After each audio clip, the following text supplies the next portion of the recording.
Hello friends, हमारे YouTube channel university academy में आपका बहुत बहुत स्वागत है। सॉफ्टवेयर इंजीनियरिंग सब्जेक्ट के लेक्चर सीरीज में आज का टॉपिक है साइज ओरिएंटेड मैट्रिक्स। सो इस वीडियो में हम डिस्कस करेंगे what is size oriented metrics and then उसके बाद हम एक यहाँ पे इसका न्यूमेरिकल डिस्कस करेंगे। सो यहाँ पे डिफरेंट कंडीशंस दी हुई हैं एंड इन कंडीशंस को यूज करके इस न्यूमेरिकल को हम सॉल्व करेंगे। सो आपके सेमेस्टर एग्जाम में भी इस पे बेस्ड कई क्वेश्चंस पूछे जाते हैं। लाइक आपसे पूछ सकता है कि what is size oriented matrix और इसके फीचर्स क्या क्या हैं, या इसको हम कब यूज करते हैं, या इसके अलावा इसी तरीके से कोई भी एक सिनेरियो दे देगा प्रोजेक्ट का एंड इस पे बेस्ड जो भी इसके एट्रीब्यूट्स है, जो भी फैक्टर्स है जिस पे ये साइज ओरिएंटेड मैट्रिक्स डिपेंड करता है, वो सारे factors by using the formula आपको कैलकुलेट करने होंगे। सो अब अगर हम देख लेते हैं कि साइज ओरिएंटेड मैट्रिक्स एक्चुअली है क्या। सो साइज ओरिएंटेड मैट्रिक्स क्या करते हैं, it is used for measuring the size of the software. यानी कि सपोज कोई भी एक ये सॉफ्टवेयर है जिसका कि यहाँ पे डेवलपमेंट हो रहा है, इस सॉफ्टवेयर को हमें बनाना है, तो साइज ओरिएंटेड मैट्रिक्स क्या करेगा, इसकी हेल्प से हम क्या करेंगे, इसके जो भी डिफरेंट एट्रीब्यूट्स है, लाइक इसका साइज, इस सॉफ्टवेयर को कंप्लीट करने में कितना एफर्ट रिक्वायर्ड है, या इसकी प्रोडक्टिविटी क्या है, इस तरीके के कई सारे फैक्टर्स हैं। सो उसको हम इसमें कैलकुलेट करते हैं। सो इन जनरल इसको हम कहते हैं कि इसके साइज को हम सॉफ्टवेयर के मेजर कर रहे हैं। इसके अलावा इस सॉफ्टवेयर का साइज को मेजर करने के लिए जो टर्मिनोलॉजी हम यहाँ पे यूज करते हैं, this is known as the KLOC।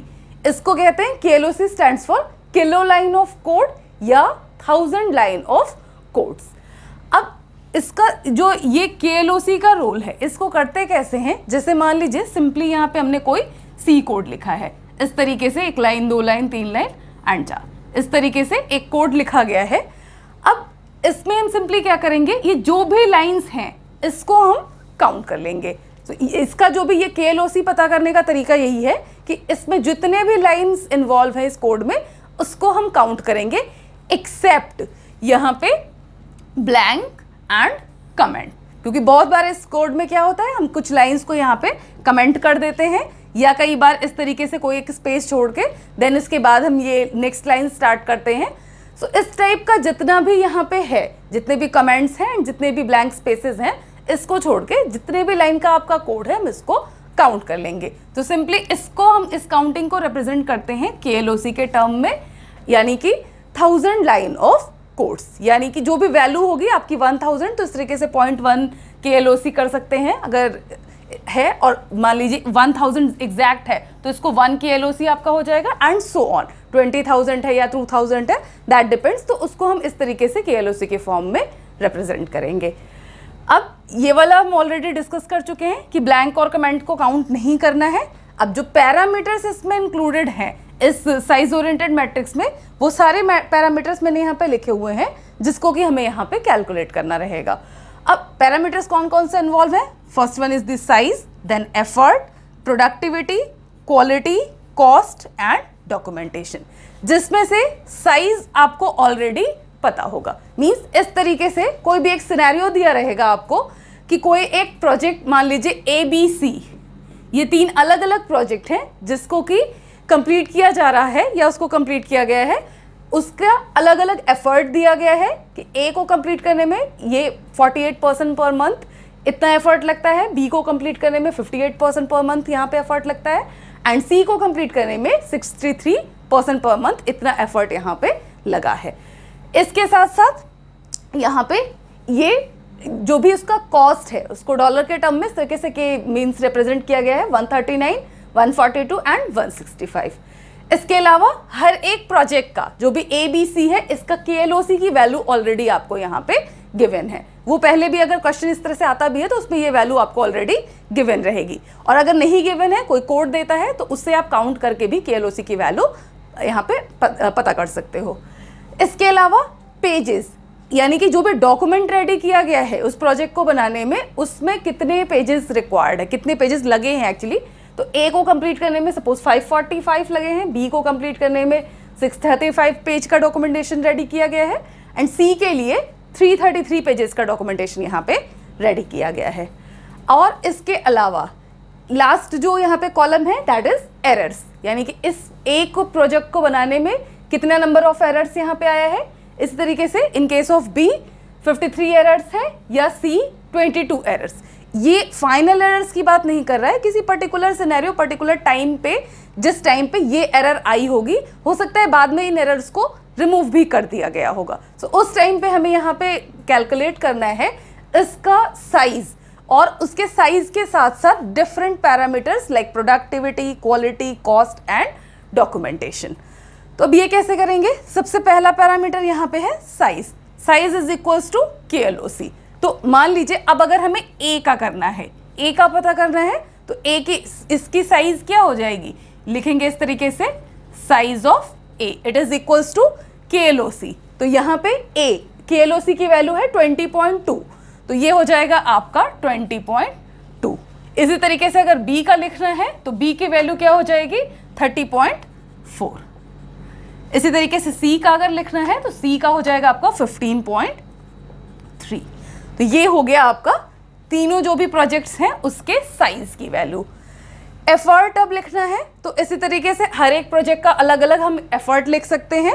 Effort मान लीजिए A का लिखना है एफर्ट, तो A का एफर्ट यहाँ पे क्या हो जाएगा? ये ऑलरेडी मेंशन है 48। इसी तरीके से B का हो जाएगा 58 एंड C का है C इज इक्वल्स टू 63। तो ये तो हो गई आपके ये तीनों प्रोजेक्ट के अलग अलग एफर्ट की वैल्यू। अब हमें कैलकुलेट करना है next is productivity. So productivity is equals to KLOC divided by effort. तो एफर्ट हम ऑलरेडी कैलकुलेट कर चुके हैं एंड KLOC की वैल्यू हम ऑलरेडी इस टेबल से पता कर चुके हैं। अब प्रोडक्टिविटी मान लीजिए A का निकालना है, प्रोडक्टिविटी ऑफ प्रोजेक्ट A। तो ये क्या हो जाएगा? KLOC, A के KLOC की वैल्यू क्या है? 20.2 and it is divided bye, इसको हम क्या करेंगे? एफर्ट। A का एफर्ट क्या है?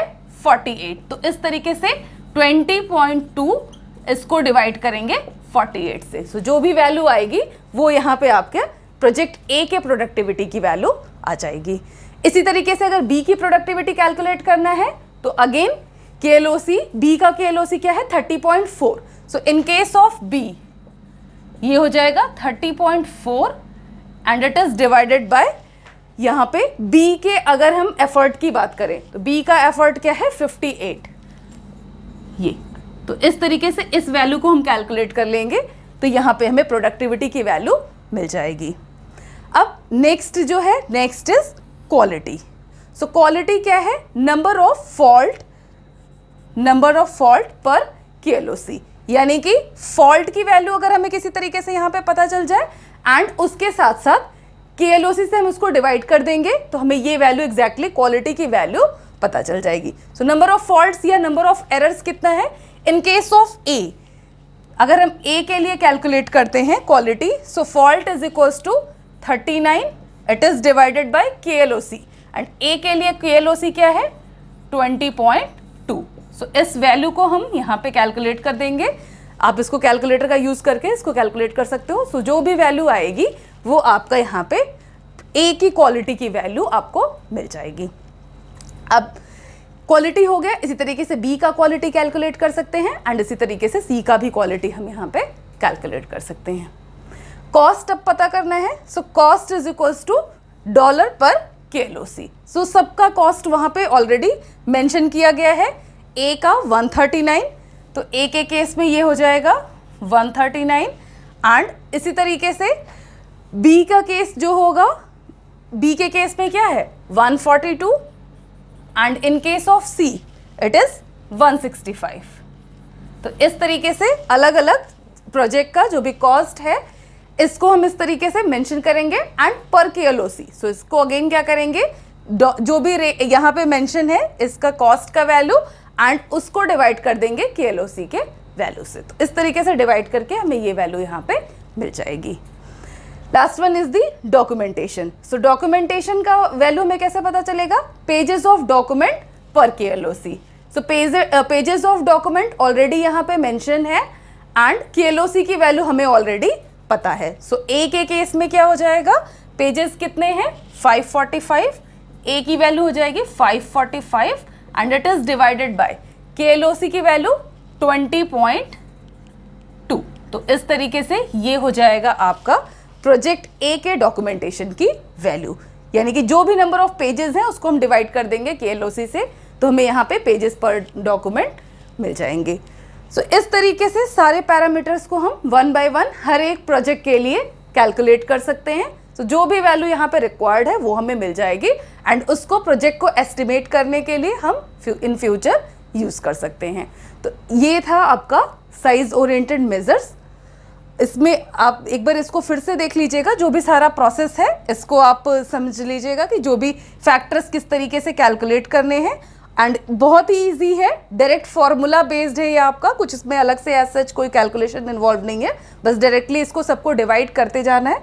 जो भी फार्मूला यहाँ पे गिवन है इस फार्मूला पे बेस्ड आप इस वैल्यूज़ को डिवाइड करके यहाँ पे पता कर सकते हो। तो ये था आपका आज का लेक्चर, बाकी की चीज़ें हम नेक्स्ट वीडियो में लेके आएंगे। अगर आपको ये वीडियो अच्छा लगा हो तो आप इसको लाइक कर सकते हैं एंड इसको अपने फ्रेंड्स के साथ शेयर भी कर सकते हैं, और अगर अभी तक आपने हमारे चैनल को सब्सक्राइब नहीं किया है तो आप इसको सब्सक्राइब भी कर सकते हैं। Thank you.